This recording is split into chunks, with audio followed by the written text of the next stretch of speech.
أعوذ بالله من الشيطان الرجيم بسم الله الرحمن الرحيم ألف لام ميم الف لام میم ذلك الكتاب لا ريب فيه هدى للمتقين یہ کتاب ایسی ہے کہ اس میں کوئی شک نہیں، یہ ہدایت ہے ان ڈر رکھنے والوں کے لیے۔ مختلف صورتوں کے شروع میں یہ حروف اسی طرح الگ الگ نازل ہوئے تھے۔ ان کو حروف مقطعات کہتے ہیں، اور صحیح بات یہ ہے کہ ان کا ٹھیک مطلب اللہ تعالیٰ کے سوا کسی کو معلوم نہیں۔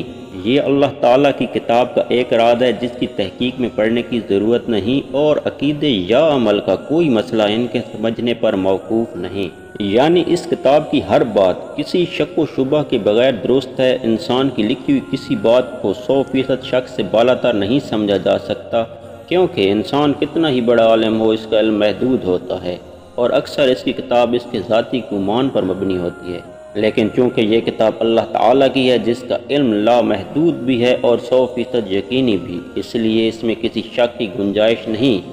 کسی کو شک ہو تو یہ اس کی ناسمجھی کی وجہ سے ہوگا۔ کتاب کی کوئی بات شبہ والی نہیں، اگرچہ قرآن کریم نے صحیح راستہ ہر ایک کو دکھایا ہے، خواہ وہ مومن ہو یا کافر، اس لیے اس معنی کے لحاظ سے اس کی ہدایت سب کے لیے ہے۔ لیکن نتیجے کے اعتبار سے دیکھا جائے تو اس ہدایت کا فائدہ انہی کو پہنچتا ہے جو اس کی بات کو مان کر اس کے تمام احکام اور تعلیمات پر عمل کریں۔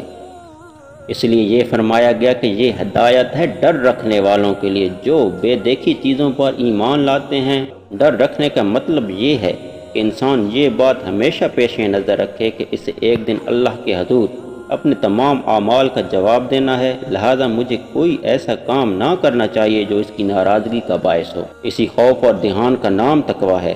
بے دیکھی چیزوں کے لیے قرآن کریم نے غیب کا لفظ استعمال فرمایا ہے۔ اس سے مراد وہ چیزیں ہیں جو آنکھوں سے دکھائی نہیں دیتی، نہ ہاتھ سے چھو کر یا ناک سے سونگھ کر انہیں محسوس کیا جا سکتا ہے، بلکہ وہ صرف اور صرف اللہ تعالیٰ کی وحی کے ذریعے معلوم ہوتی ہیں۔